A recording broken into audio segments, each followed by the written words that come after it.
Normal is boring, they write, and that's correct. I could show you my mail account in all these 39 or 40mm dive watches straight out of a Chinese catalog with only very little alterations. Boring as heck. And now this. The US-based brand Brew announced a new line of its metric model in form of a collaboration with a block worn and wound. And it is in fact far beyond normal. So let's go over the basics of the Brew Metric Chrono Regulator. We have a cushion case here with a width of 36mm, a length of 41.5 and a height of 10.7.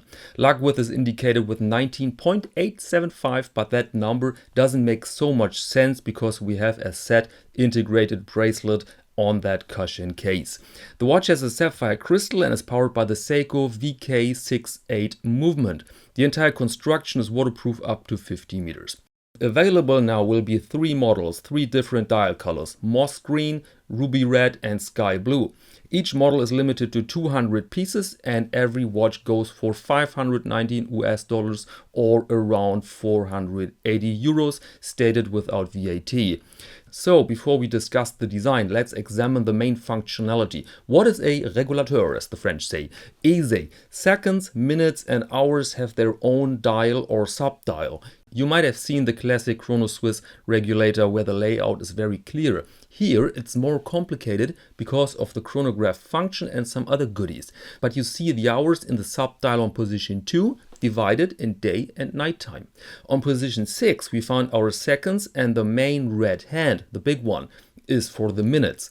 The big white hand now is for the chronograph connected to that 60-minute counter on position 9. And now the design.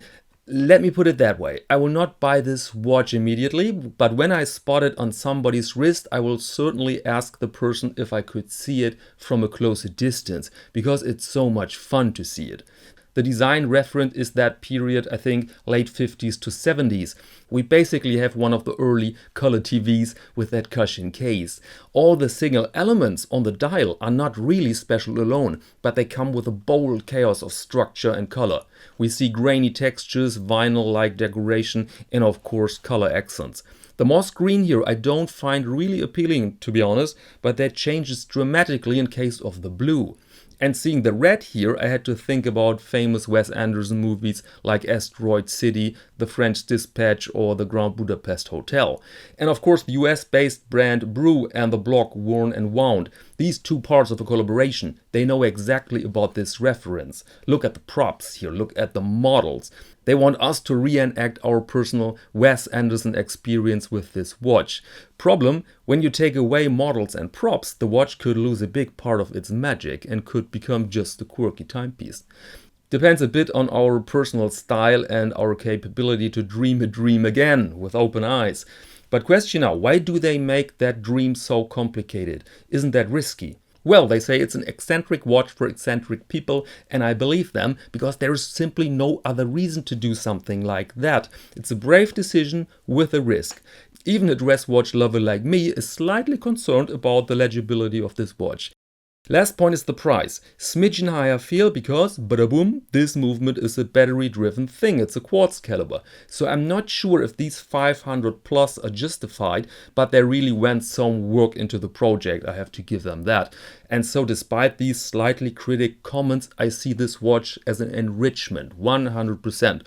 Imagine the watch world without pieces like our 3 here would be as terrible as a city built entirely in concrete. So my best wishes to Brew and Worn and Wound. Last information, you can pre-order the watch right now and delivery will take place in early November this year. And that said, allow me to close this episode, ladies and gentlemen. Thank you very much and see you next Monday to Watch of the Week.